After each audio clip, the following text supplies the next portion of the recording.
성경에는 우리가 본받아야 할 믿음의 귀감이 되는 사람들 뿐 아니라 저렇게 신앙생활하면 안 되는구나, 이걸 보여주는 반면교사들도 나옵니다. 구약 성경에 나오는 대표적인 반면교사가 누구일까요? 사실 많은데 그래도 구약의 반면교사라고 하면 제일 먼저 떠오르기도 하고 가장 자주 인용되는 사람은 아마 사울 왕이 아닐까 생각합니다. 순종이 제사보다 낫다는 이 유명한 말씀과 함께 신앙의 본질이 뭔가를 생각하게 해주는 반면교사죠. 그러니까 제사, 어떤 종교적인 의식, 겉으로 드러나는 모습보다 마음에서부터 나오는 순종, 그것이 진짜 신앙이다라는 것을 아주 잘 보여줍니다. 또 하나님은 외모가 아니라 중심을 보신다, 비슷한 말씀인데 이 말씀 역시 사울과 다윗을 대비시키는 맥락에서 나오죠. 그러니까 사울은 중심, 그러니까 그 내면은 보잘것없는데 겉으로 보이는 모습은 이스라엘에서 비교할 사람이 없을 정도로 아주 출중하고 두각을 나타냈습니다. 성경 표현 그대로 가져오면 다른 사람보다 머리 하나가 더 있었어요.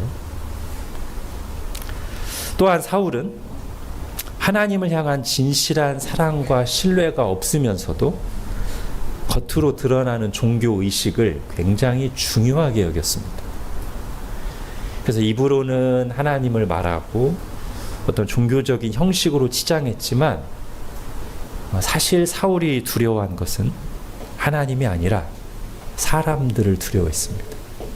늘 신경 쓰는 것이 하나님이 나를 어떻게 보실까, 이거보다 사람들이 나를 어떻게 볼까, 여기에 신경을 썼어요. 사울의 그런 모습, 그리고 그렇게 살 때 그 결과가 어떻게 되었는지가 이제 반면교사가 돼서 우리 자신의 신앙을 돌아보고 점검하게 하는 역할을 하는 것이죠. 자, 구약 성경의 또 한 명의 대표적인 반면교사를 들라면 솔로몬을 들겠습니다.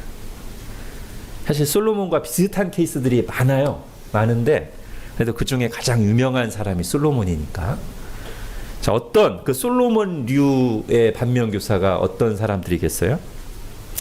하나님께 많이 받았는데 오히려 그것 때문에 망친 사람이에요. 또는 하나님보다 하나님께 받은 것들을 너무 사랑하고 집착한 나머지 그거 하나님께 주신 거 지키려고 하다가 하나님을 떠난, 하나님의 말씀에서 벗어난 사람이 이 솔로몬류죠. 여러분 어떠십니까? 하나님이 주신 것보다 하나님을 더 사랑하고 계시죠? 자, 신약 성경에도 비슷한 반면교사들이 나오는데요. 신약은 어떤 개인보다는 이 그룹, 어떤 집단으로서의 반면교사가 두드러집니다. 첫 번째, 신약에서 대표적인 반면교사 하면 바리새인들이죠. 위선의 대명사인 바리새인들. 근데 잘 보면 바리새인들이 누구랑 비슷하냐면 방금 위에서 말씀드린 사울과 여러모로 비슷합니다. 어떤 점에서요? 신앙의 본질이 아니라 형식에 치우쳤다는 점에서, 그리고 늘 하나님보다 사람들에게 잘 보이려고 했다는 점에서 비슷합니다. 자, 신약의 또 한 그룹의 대표적인 반면교사는 바로 오늘 우리가 살펴볼 고린도 교회입니다. 자, 바리새인이 사울과 비슷했다면 고린도 교회는 솔로몬과 비슷합니다. 하나님께 많이 받았어요. 많이 받았는데 그것 때문에 교만해졌어요. 사실 고린도 교회는 이거 말고도 문제가 많습니다. 문제 종합 세트라고 할까요? 여러 면에서 반면교사가 되는데 오늘 한번 이들을 통해서 우리가 좀 교훈을 얻고자 합니다. 자, 고린도는 그리스의 대표적인 항구 도시, 상업 도시고요. 바울이 2차 선교 여행 때 오래 머물면서 1년 6개월 동안 머물면서 복음을 전했습니다. 그래서 하나님이 주신 은혜가 많이 있었어요. 바울의 선교를 통해서 고린도에 수많은 사람들이 믿게 됐고 거기에 교회가 생겼습니다. 자, 근데 몇 년 뒤에 바울이 이제 다른 지역에서 에베소에서 선교하고 있는데 이 고린도 교회에서 자꾸만 안타까운 소식이 들려와요. 이런 문제가 있다. 저런 문제가 있다. 근데 그 내용을 보면 당시 대부분의 초대 교회들의 공통적으로 나타났던 문제인 어떤 율법주의 또는 박해 이런 문제가 아니라 그것들과는 다른 종류의 문제들, 여러 가지 죄와 갈등의 문제들이 고린도 교회 안에 있었습니다. 바울이 그 문제들을 하나하나 이제 주제별로 다루는 편지가 고린도 전서인데요. 오늘 그 문제들을 다 다룰 수는 없고요. 한두 가지가 아닌데. 근데 이제 잘 보면 이 고린도 교회 문제들 중에 다는 아니지만 상당히 한 70-80% 정도가 어떤 공통적인 문제로부터 나왔어요. 즉, 그 문제들이 같은 뿌리에서 나왔다는 거예요. 그 뿌리에서부터 이 문제도 나오고 이 문제도 나오고 이 문제도 나오고 했다는 것이고, 근데 문제가 같은 뿌리에서 나오다 보니까 처방전도 비슷해요. 이 어떤 문제들이 그러냐면 분열 문제, 형제를 세상 법정에 고소하는 문제, 우상에게 드려졌던 제물 고기를 먹을 것인가 말 것인가에 대한 갈등, 그 다음에 무질서한 성찬 문제, 성령의 은사를 비교하면서 서로 다투는 문제. 이 문제들이 다 같은 뿌리에서 나왔어요. 그래서 오늘 이 문제를 보는데 하나하나 자세히 보진 않고 그 중에 맨 처음 나오는 오늘 본문에 나온 이 분열의 문제를 중심으로 해서 이 문제의 뿌리까지 한번 살펴보도록 하겠습니다. 자, 먼저 오늘 4절을 볼게요. 오늘 본문 4절. 어떤 이는 말하되 나는 바울에게라 하고 다른 이는 나는 아볼로에게라 하니 너희가 육의 사람이 아니리요. 나는 바울파다, 나는 아볼로파다 하는 사람들이 있었다는 거죠. 자, 편지 앞부분에서도 이 문제가 한번 나왔었습니다. 여러분 핸드아웃 보십시오. 고린도전서 1장 11절부터 13절 같이 읽겠습니다. 시작. 내 형제들아, 글로의 집 편으로 너희에 대한 말이 내게 들리니 곧 너희 가운데 분쟁이 있다는 것이라. 내가 이것을 말하거니와 너희가 각각 이르되 나는 바울에게, 나는 아볼로에게, 나는 게바에게, 나는 그리스도에게 속한 자라 한다는 것이니 그리스도께서 어찌 나뉘었느냐? 바울이 너희를 위하여 십자가에 못 박혔으며 바울의 이름으로 너희가 세례를 받았느냐? 예. 지금 바울의 마음을 굉장히 안타깝고 아프게 하는 문제가 뭐냐면 이 고린도 교회 성도들이 다 지금 최소 4개의 파로 나뉘어져 있어요. 나는 바울 편, 나는 아볼로 편, 나는 게바, 그러니까 베드로 편. 그자 또 한 그룹은 에이씨, 나는 그리스도 편. 가지고 4수로 나눴어요. 교회 안에 지금 끼리끼리 편 가르기가 있습니다. 자, 이를 두고 오늘 바울이 뭐라고 책망하고 있는지를 잘 봐야 됩니다. 크게 2가지로 이들을 책망하는데요. 먼저는 3절, 4절을 보십시오. 오늘 본문 3절, 4절. 반복되는 표현이 있습니다. 너희는 아직도 뭐라고요? 육신에 속한 자로다.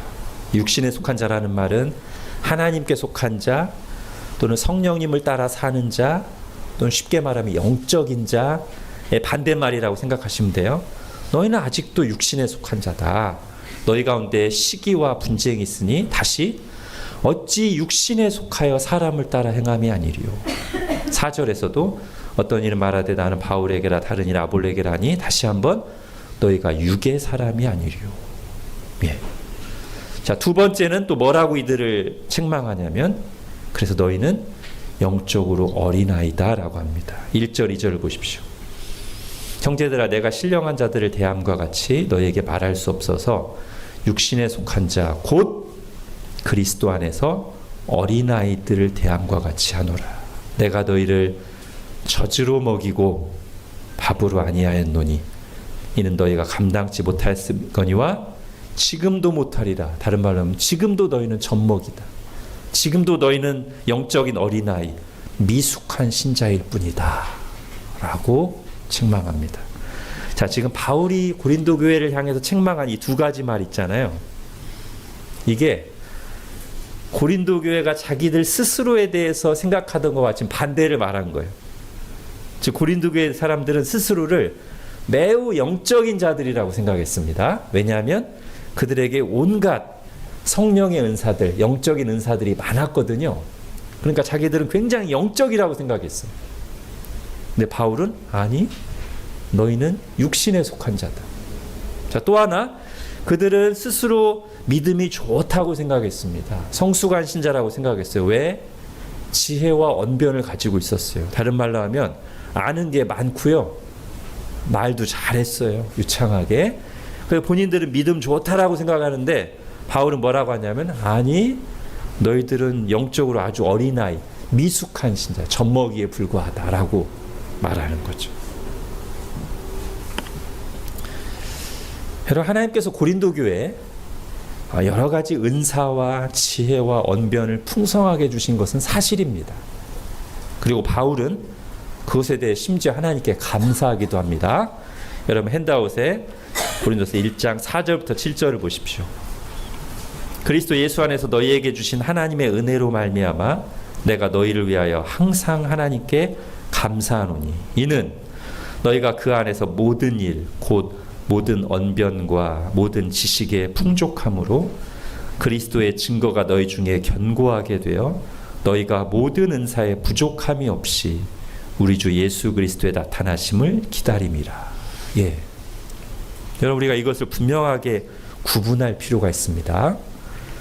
그러니까 여기 나오는 은사, 지식, 언변, 예, 다 하나님께서 주신 좋은 것들이고요. 감사 제목이 돼야 돼요. 조금이라도 이것에 대해서 부정적인 생각을 가지면 안 됩니다. 좋은 겁니다. 감사해야 됩니다. 다만 이런 것들이 있다고 해서 믿음이 좋다는 뜻은 아닙니다. 이걸 구분해야 돼요. 즉 내가 하나님께 무엇을 얼마나 받았는지 자체가 그 사람의 신앙 수준 또는 그 사람의 믿음의 좋고 나쁨을 말하는 게 아니고요. 그건 하나님께서 자신의 주권에 따라서 나눠주시는 것일 뿐이에요. 중요한 것은 내가 거기에 어떻게 반응하고 하나님이 주신 그것들을 가지고 내 삶에서 어떤 열매를 맺었느냐, 그걸 보고 신앙의 좋고 나쁨을 말해야 됩니다. 그런데 지금 고린도 교회의 착각은 뭐냐면 많이 받은 것 자체가 자신들이 영적이고 믿음이 좋은 거라고 착각하고 자랑했다는 거예요. 여러분, 고린도 교인들 뿐이겠어요? 얼마나 많은 사람들이 여기서 헷갈리고 넘어집니까? 본인이 헷갈리기도 하고 또는 다른 사람을 보고 와, 저분 아는 것도 많고 말도 잘해, 와, 능력도 많아, 아, 믿음 좋은 분이야, 이렇게 착각하기도 하죠. 그러지 않도록 하나님께서 반면교사를 주신 게 아니겠어요? 그거 아니라고. 꼭 은사가 많다고, 능력이 많다고, 아는 게 많다고, 말을 잘한다고, 그게 꼭 믿음 좋은 건 아니라고 우리에게 깨우쳐 주시려고 곳곳에 반면교사를 두셨다는 거죠. 아까도 말한 솔로몬 보세요. 얼마나 많이 받았어요. 얼마나 대단한 사람입니까? 그러나 우리가 그의 삶을 평가했을 때 믿음 좋은 사람은 아니에요. 하나님이 주신 좋은 것들을 올바르게 인식하고 반응해서 그걸 가지고 좋은 열매들을 맺었어야 될 텐데 오히려 그는 인생 후반부로 갈수록 아주 안타까운 나쁜 열매들을 맺었는데 그 뿌리가 뭐예요? 교만이에요. 교만. 고린도 교회의 근본적인 문제도 동일합니다. 교만입니다. 그리고 교만의 또 다른 이름이 있으니 자기중심입니다. 좀 더 와닿게 할까요? 나중심. 교만의 별명이 뭐라고요? 자기중심이에요. 나중심. 자, 요거를 조금 더 분석해 볼게요. 자, 두 가지 형태의 자기중심적인 모습이 있는데요. 하나는 좀 더 근원적인 교만, 근원적인 자기중심으로서 하나님 중심이 아닌 자기중심이 있어요. 이게 교만의 본질적인 모습이죠. 하나님 중심이 아닌 자기중심. 내가 중심이고 내가 기준이고요. 하나님께 돌려야 될 영광을 내가 가로채는 거예요. 여러분, 우리의 첫사람, 첫 조상 아담과 하와의 범죄가 이거 아닙니까? 사탄이 야, 네가 선악과 먹으면 하나님처럼 될 수 있어 라는 말을 듣고 더 이상 하나님 중심으로 살지 않고 내가 중심이 되려고 선악과를 먹은 거잖아요. 그리고 이후에 모든 아담의 후손들은 다 그 마음속에 이 죄성을 가지고 있어요. 그런데 이것은 죄라고 인식조차 못 될 경우가 많아요. 우리에게 너무 당연하게 인식돼요. 당연히 내 중심으로 사는 거 아닌가? 성경은 이게 죄의 뿌리라고 말합니다.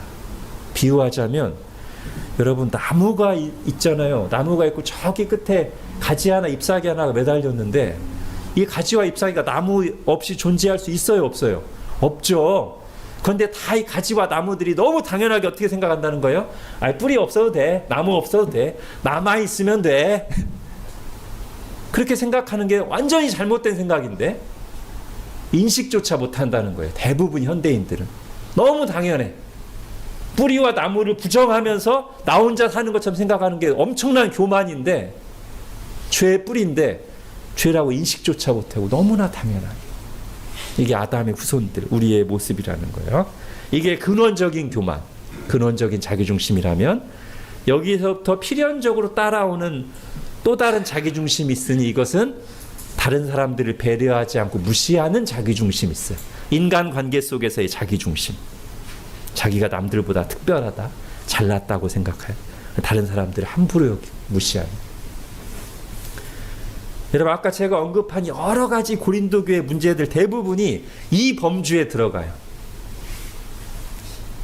하나님이 아니라 나를, 자기를 중심에 둔 교만과 거기에서부터 파생되어 나오는 다른 사람들을 무시하는, 다른 사람들보다 내가 잘났다고 하는, 다른 사람들을 배려하지 않는 자기중심적인 모습들. 이게 고린도 교회 문제를 그냥 정리해서 말하면 이런 거예요. 한번 구체적으로 몇 개만 볼까요? 자, 분열의 문제 오늘 다루고 있잖아요. 오늘 본문에서. 자, 왜 바울파다, 왜 나는 아볼로파다 하고 분열할까요? 결국 이렇게 하는 이유를 잘 따라가다 보면 자기를 내세우기 위해서예요. 바울에게 배운 내가 더 너보다 바른 신앙이라는 거예요. 내가 더 정통이라는 거예요. 그러니까 아볼로한테 세례받은 사람들은 찌그러져 있으라는 거예요. 그죠? 바울과 아볼로를 내세우는 것 같지만 사실은 그걸 통해서 누구를? 나를, 내 신앙을 내세우고 자랑하고 앞세우고 싶은 거예요. 형제를 이교도들의 법정에 고소하는 문제, 이것도 뭐예요? 하나님의 영광이 땅에 떨어지든 말든, 교회가 세상에서 비난받든 말든 상관없어요. 그냥 내 이익이 우선이에요. 내 감정이 우선이에요. 우상의 재물을 먹는 문제, 이건 조금 설명을 드릴게요. 당시 이제 고린도에는, 고린도가 그리스의 도시라고 했잖아요. 우리가 그리스 신화에서 보는 그 신들이 이 당시에는 실제 신으로, 신화가 아니라 신으로 숭배받고 있었어요. 그래서 고린도에는 아프로디테, 그러니까 비너스의 신전도 있고요. 항구도시니까 바다의 신인 포세이돈의 신전도 있고요. 태양의 신인 아폴로의 신전도 있고요. 거기 신전에서 그 신들에게 제물로 고기를 드려요. 그리고는 제물로 드려졌던 고기가 이제 싼값에 시장에 나온단 말이죠. 우리로 따지면 제사 음식이 나온 거예요. 근데 이제 지식이 있는 사람들은 야, 뭐 아프로디테나 아폴로나 포세이돈 실제 신이 아니잖아요. 알잖아요. 이건 그냥 사람들이 만들어낸 가짜니까 거기에 제사를 드렸던 말든 고기는 고기일 뿐. 그죠? 먹으면 돼요. 그냥 감사함으로. 이게 맞는 거예요. 사실은 이게 올바른 지식입니다. 그런데 그 당시 상황을 보면 지금처럼 이 포세이돈이나 아폴로가 그냥 신화 속의 존재가 아니라 실제 신으로 숭배받고 있었단 말이에요. 그러니까 어떤 믿음이 연약한 자들에게는 와, 거기서 제사 음식으로 나온 이 고기를 먹는 게 그들의 믿음의 거리낌이 돼요. 근데 그런 사람들을 배려하지 않고 그냥 아이 나는 아무것도 아니라니까, 괜찮다니까, 자유하다니까 하면서 마구마구 먹어야 되는 거죠. 이런 문제가 있었고, 그 다음에 무질서한 성찬. 여러분 그 당시만 해도 노예제도가 있잖아요, 로마에. 그럼 이제 부자들은 좀 여유가 있잖아요. 물질적으로도 여유가 있고 시간적으로 여유가 있으니까 먼저 딱 와서 자기들이 준비한 막 고기와 포도주도 조금만 먹어야 되는데 막 잔뜩 먹고 막 배부르고 취해서 그러고 있는데, 또 다른 신자들 중에는 노예인 신자들 있을 거 아니에요. 그들은 막 한참 일하고서 늦게 오고 별로 가지고 온 것도 없어요. 그러면 그 사람들은 배고프고 힘들고, 이런 문제로 인한 갈등이 있었단 말이에요. 마지막으로 성령의 은사들, 특히 막 방언을 자랑하는 사람도 있어. 막 샬라샬라 하면서 막 내가 얼마나 영적이냐, 막 다른 사람이 받은 은사와 비교하면서 이런 거로 인한 갈등들이 있었어요. 이게 다 어디서부터 나온 거라고요? 어떤 뿌리? 하나님 중심이 아닌 자기 중심, 그리고 다른 사람들을 배려하고 하지 않는 자기 중심에서 나온 거예요. 그래서 바울의 진단과 처방을 보십시오. 바울이 뭐라고 했어요? 너희는 스스로 굉장히 영적이라고 생각하지만 사실 너희는 전혀 영적인 신자답지 않고 육신에 속한 자들이다. 너희는 믿음이 좋다고 성숙한 신자인 척 착각하지만 사실 너희는 영적으로 어린애, 젖먹이, 아주 유치한 신자들이다. 그러면서 처방을 둘로 내립니다. 첫 번째는 하나님 중심이 되라는 거예요. 아까 문제가 하나님 중심이 아닌 자기 중심이니까 하나님 중심이 되라는 거예요. 사람을 자랑하지 말고 하나님을 중심에 두라. 사람과의 관계에서 내가 누군지를 발견하지 말고, 즉 인맥을 가지고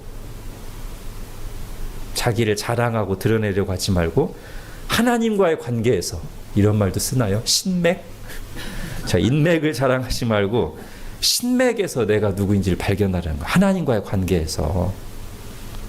인맥을 중시하면, 교회 안에서 인맥을 중시하면 어떻게 되겠어요? 자꾸 구별이 생겨요. 차별이 생기고요. 갈등과 분열이 일어나요. 교회에서 정말 하지 말아야 될 짓이 뭐냐면 인맥을 자랑하는 겁니다. 반대로 신맥을 중시하면, 하나님과의 관계에서 우리가 자기도 보고 다른 사람도 본다면 점점 차별이 없어지겠죠. 그죠? 다 하나님의 자녀고요. 다 똑같이 죄인인데 구원받은 형제 자매잖아요. 자, 여러분 오늘 5절부터 7절 한번 읽어보겠습니다. 5절부터 7절 시작. 그런즉 아볼로는 무엇이며 바울은 무엇이냐? 그들은 주께서 주신 대로 너희로 하여금 믿게 한 사역자들이니라. 나는 심었고 아볼로는 물을 주었으되 오직 하나님께서 자라나게 하셨나니, 그런즉 심는 이나 물 주는 이는 아무것도 아니로되 오직 자라게 하시는 이는 하나님뿐이니라. 예. 또 22절 23절도 볼게요. 시작. 바울이나 아볼로나 게바나 생명이나 사망이나 지금 것이나 장래 것이나 다 너희의 것이요 너희는 그리스도의 것이요 그리스도는 하나님의 것이니라. 예, 이렇게 생각하는 것이 영적인 거예요. 막 은사를 막 자랑하고 막 샬라샬라 하는 게 영적인 게 아니라 이렇게 생각하는 것. 아, 나는 하나님 거야. 나는 그리스도 거야. 옆에 있는 형제 자매들도 그리스도 거야. 우리가 여기 있는 것은 다른 무엇보다도 하나님이 은혜를 베푸셔서 우리가 여기 있는 거야. 이렇게 하나님 중심으로 나를 바라보고 다른 사람을 바라보는 게 영적인 겁니다. 자, 두 번째 처방은 이제 모든 일을 사랑의 원리로 하라는 거예요. 바울이 앞에서 제가 간단하게 언급했던 문제들을 나중에 이제 최종적으로 해답을 제시하는 걸 보면 일관됩니다. 다 사랑의 원리로 하라는 거예요. 은사와 능력과 지식을 앞세우지 말고 그런 것들을 사랑의 원리로 잘 사용하면 그게 믿음 좋은 거예요. 다시 정리할게요. 은사, 지식, 능력, 언변 이런 거 많은 게 믿음 좋은 게 아니라 그 은사, 지식, 언변, 능력을 가지고 사랑을 잘 실천하면 그게 믿음 좋은 거예요. 자, 하나씩 보겠습니다. 형제 고소 사건에 대해서는 이렇게 말합니다. 여러분 핸드아웃 이제 보세요. 고린도전서 6장 7절 시작. 너희가 피차 고발함으로 너희 가운데 이미 뚜렷한 허물이 있나니 차라리 불의를 당하는 것이 낫지 아니하냐. 차라리 속는 것이 낫지 아니하냐. 예. 지금 바울이 말하는 게 뭔가요? 승리하고 이기는 게 믿음 좋은 게 아니라 차라리 손해보는 게, 차라리 네가 하나님의 영광을 생각해서 당하는 게 그게 믿음 좋은 거라는 거예요. 사랑의 원리죠. 자, 두 번째, 우상의 제물에 대해서는 또 뭐라고 해법을 제시합니까? 8장 13절 시작. 그러므로 만일 음식이 내 형제를 실족하게 한다면 나는 영원히 고기를 먹지 아니하여 내 형제를 실족하지 않게 하리라. 예. 바울 금욕주의자 아니거든요. 바울 누구보다도 자유한 사람이에요. 근데 바울이 지금 제시하는 해법이 뭡니까? 내 자유함만 주장하는 게 아니라 난 자유해 하면서 자기 하고 싶은 대로 하는 게 그게 믿음 좋은 게 아니라 자기의 자유, 자기의 권리를 포기하는 게 믿음 좋은 거다라는 거예요. 권리 포기, 이게 믿음 좋은 거란 말이에요. 자, 무질서한 성찬에 대해서는 또 뭐라고 해법을 제시합니까? 11장 시작. 너희가 먹고 마실 집이 제가 읽고 33절을 같이 읽을게요. 먼저 제가 읽겠습니다. 너희가 먹고 마실 집이 없느냐? 너희가 하나님의 교회를 업신여기고 빈궁한 자들을 부끄럽게 하느냐? 내가 너희에게 무슨 말을 하랴? 너희를 칭찬하랴? 이것으로 칭찬하지 않노라. 그러면서 최종 해법은 33절 시작. 그런즉 내 형제들아 먹으러 모일 때 서로 기다리라. 이번에 뭐라고 말하는 거예요? 나 혼자만 잘났다고 앞으로 쭉 치고 나가는 게 믿음 좋은 게 아니라 연약한 사람들을 위해서, 부족한 사람들을 위해서 기다려주고 기다렸다가 같이 가는 게 믿음 좋은 거다라고 말합니다. 자, 이렇게 쭉 동일하게 사랑의 원리를 제시하면서 마지막 은사 문제에서는 아예 그냥 결론으로 사랑이 답이다, 사랑이 최고다라고 얘기합니다. 고린도전서 12장부터 13장 같이 읽겠습니다. 시작. 너희는 더욱 큰 은사를 사모하라.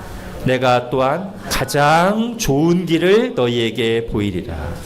내가 사람의 방언과 천사의 말을 할지라도 사랑이 없으면 소리나는 구리와 울리는 꽹과리가 되고, 내가 예언하는 능력이 있어 모든 비밀과 모든 지식을 알고 또 산을 옮길 만한 모든 믿음이 있을지라도 사랑이 없으면 내가 아무것도 아니요. 내가 내게 있는 모든 것으로 구제하고 내 몸을 불사르게 내줄지라도 사랑이 없으면 내게 아무 유익이 없느니라. 아멘. 정리하면 뭡니까? 자, 31절에 보면 이게 약간 헷갈리는데요. 더욱 큰 은사를 사모하라고 내가 가장 좋은 길이라고 하니까 여기서 가장 좋은 길이 사랑이거든요. 근데 사랑을 제일 큰 은사로 착각할 수 있는데 아닙니다. 앞에까지 이제 은사를 얘기했고요. 그 은사를 실천하는 가장 좋은 길이 사랑이에요. 사랑은 은사 아니에요. 열매지 은사 아닙니다.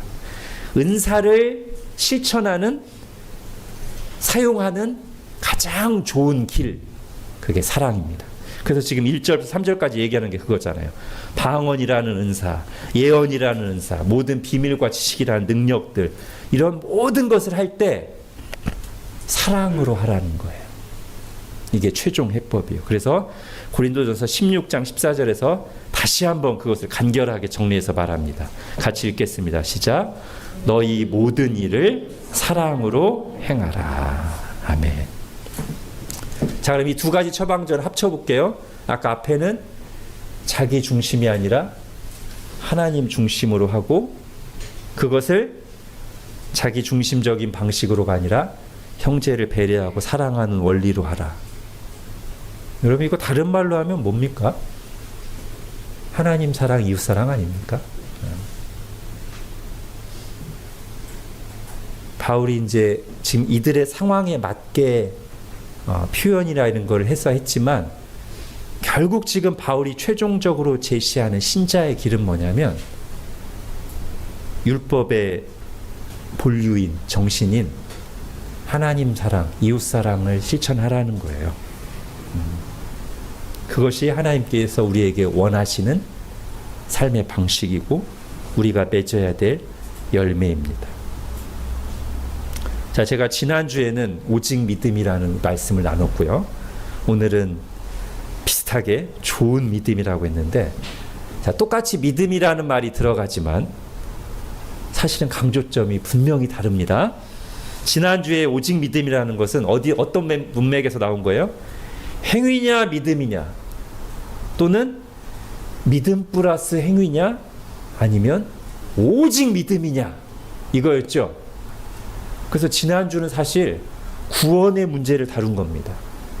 구원의 길은 행위가 아니라 오직 믿음이라는 거였고요.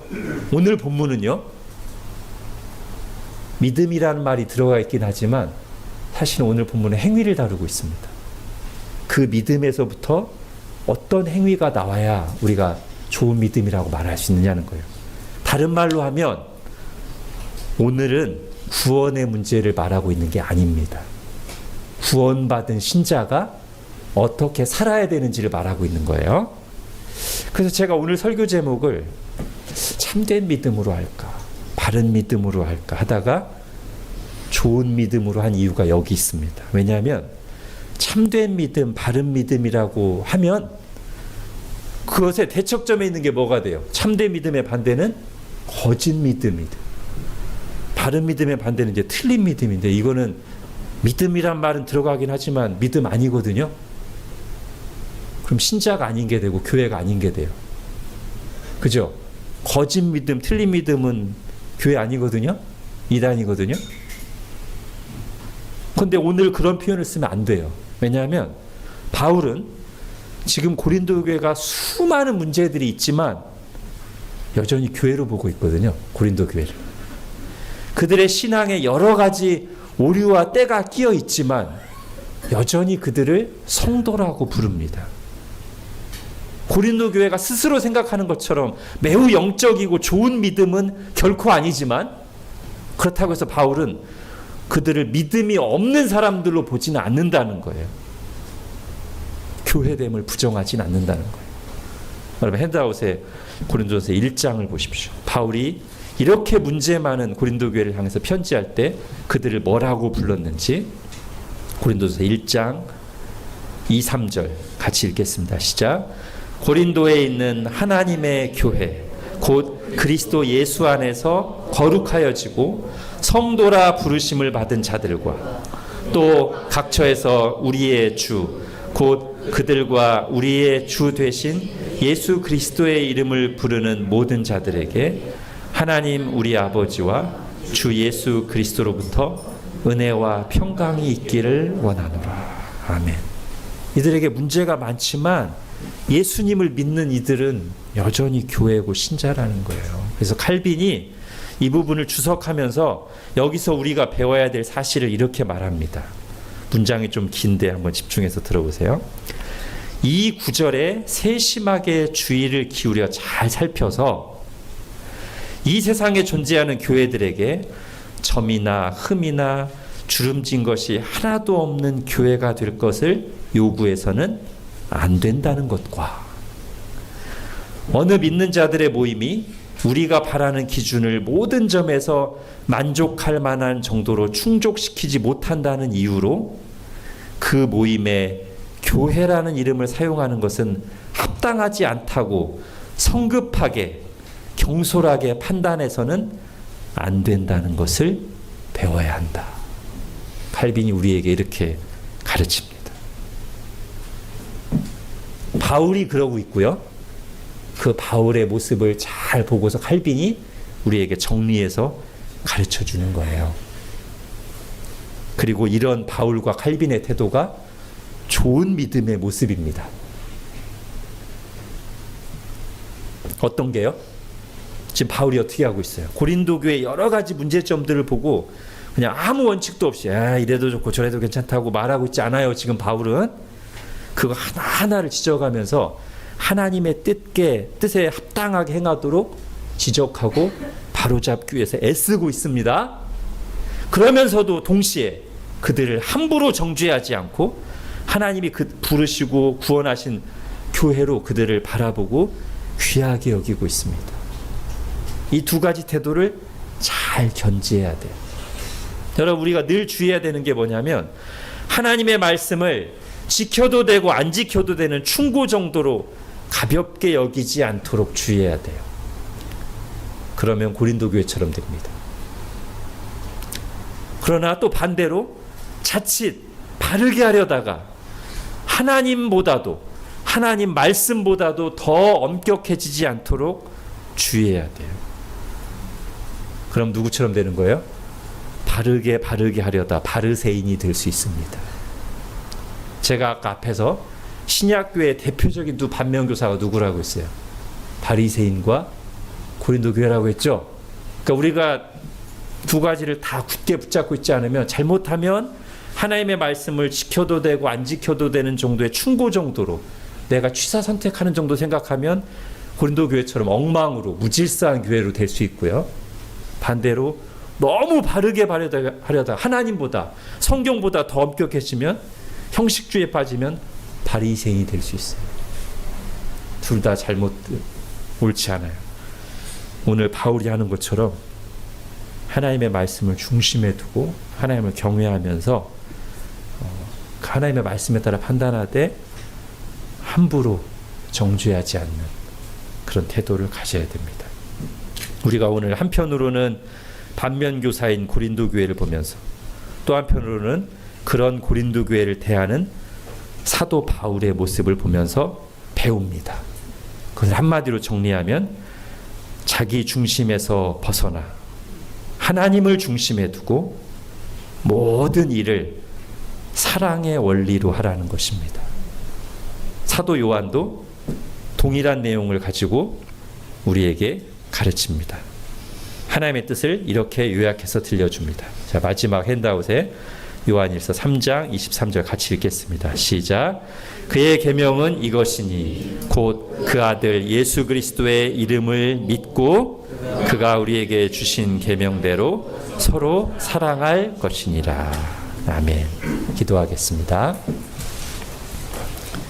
하나님, 오늘은 하나님의 말씀 속에서 특별히 반면교사를 보면서 그것을 거울 삼아 우리의 신앙을 돌아보며 교훈을 얻습니다.